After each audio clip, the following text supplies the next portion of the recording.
क्या आप कल्पना कर सकते हैं कि एक देश उस मुल्क को 153 मिलियन पाउंड यानी करीब 1600 करोड़ रुपए से ज्यादा का गिफ्ट दे रहा है, जो उसके सबसे खतरनाक अपराधी को वापस लेने तक से इनकार कर चुका है। जी हां, ब्रिटेन में इस वक्त एक ऐसा तूफान उठा है जिसने कीर स्टारमर की लेबर सरकार को कटघरे में खड़ा कर दिया है। एक तरफ ब्रिटेन की अपनी अर्थव्यवस्था संघर्ष कर रही है और दूसरी तरफ पाकिस्तान जैसे देश को भारी भरकम ऐड दी जा रही है। आखिर क्यों ब्रिटेन पाकिस्तान के सामने इतना मजबूर है? क्या ये सिर्फ मदद है या इसके पीछे कोई गहरा जियोपॉलिटिकल एजेंडा? आज बात करेंगे उस ग्रूमिंग गैंग की लीडर शबीर अहमद की और उस कैंसर की जो अब यूके की राजनीति को अंदर से खा रहा है। आज हम बात कर रहे हैं यूनाइटेड किंगडम और पाकिस्तान के बीच छिड़ी एक ऐसी जंग की जिसमें पैसा भी है, टेररिज्म का एंगल भी है और एक बहुत बड़ी राजनीतिक साजिश भी है। दरअसल ब्रिटेन की लेबर गवर्नमेंट ने हाल ही में पाकिस्तान के लिए 153 मिलियन पाउंड के पैकेज का ऐलान किया,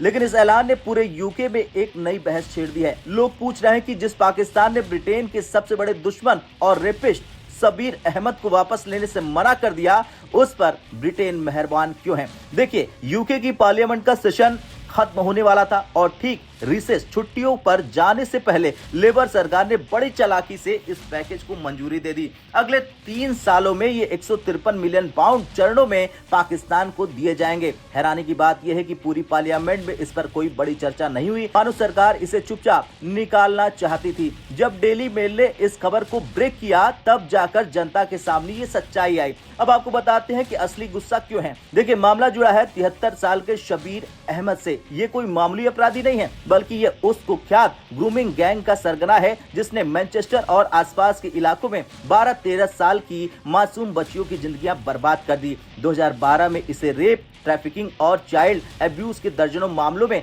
दोषी पाया गया था। ब्रिटिश सरकार ने इसकी नागरिकता छीन ली और इसे डिपोर्ट करने यानी पाकिस्तान वापस भेजने की तैयारी की। लेकिन पाकिस्तान ने क्या किया? पाकिस्तान ने साफ कर दिया कि नहीं, हम इसे वापस नहीं लेंगे। पाकिस्तान का तर्क था कि ये व्यक्ति उनके देश के लिए खतरनाक था। अब आप खुद सोचिए, जिस देश में दुनिया भर के घोषित आतंकी खुलेआम घूम रहे हैं, वो देश कहता है कि एक अपराधी उनके लिए खतरा है और इसी पाकिस्तान को अब ब्रिटेन करोड़ों पाउंड दे रहा है। ब्रिटेन की पूर्व होम सेक्रेटरी प्रीति पटेल ने इस पर तीखे सवाल उठाए। उन्होंने पूछा कि जब पाकिस्तान सहयोग नहीं कर रहा है तो हम उसे फंड क्यों दे रहे हैं? हालांकि राजनीति यहाँ भी कम नहीं है। लेबर सरकार की मंत्री जेनी चैपमैन ने पलटवार करते हुए कहा कि पिछली कंजर्वेटिव सरकार, जिसमें प्रीति पटेल खुद थी, उन्होंने तो पाकिस्तान को 402 मिलियन पाउंड दिए थे। हमने तो उसे आधा कर दिया है। लेकिन सवाल ये नहीं है कि किसने कम दिया या ज्यादा, सवाल यह है कि क्या ये पैसा वाकई डेवलपमेंट के नाम पर सही जगह जा रहा है। देखिए, यूके सरकार का कहना है कि वे सीधे पाकिस्तान सरकार को पैसा नहीं दे रहा है, बल्कि वहां के विकास कार्यों में खर्च कर रहे हैं। पर हकीकत क्या है, ये तो पूरी दुनिया जानती है कि पाकिस्तान आतंकियों का गढ़ है। अब सवाल ये कि ब्रिटेन आखिर पाकिस्तान को क्यों नहीं छोड़ पा रहा है? क्यों पाकिस्तान को वो फंड दिए जा रहा है? देखिए, पिछले 2 दशकों से पाकिस्तान ब्रिटिश एड का सबसे बड़ा प्राप्त करता रहा है। इसके पीछे वही पुरानी पश्चिमी देशों की सोच है, पाकिस्तान को एक टेरर फैक्टर के रूप में इस्तेमाल करना, ताकि साउथ एशिया का ये पूरा रीजन, खासकर भारत, कभी पूरी तरह स्थिर ना हो पाए। ये एक ऐसा घाव है जिसे ब्रिटेन और अमेरिका ने खुद पाल पोसकर कैंसर बना दिया है। शबीर अहमद और उसका गैंग जो कर रहा है वो किसी बीमारी से कम नहीं है। छोटी लड़कियों को शराब और ड्रग्स की लत लगाना, फिर उनका यौन शोषण करना एक संगठित अपराध था। ब्रिटेन की सरकार इन पर लगाम लगाने की कोशिश तो कर रही है, लेकिन जब पाकिस्तान जैसे देश अपनी जिम्मेदारी से पीछे हट जाते हैं तो ब्रिटेन के टैक्स पेयर्स का पैसा उन्हीं के खिलाफ इस्तेमाल होता महसूस होता है।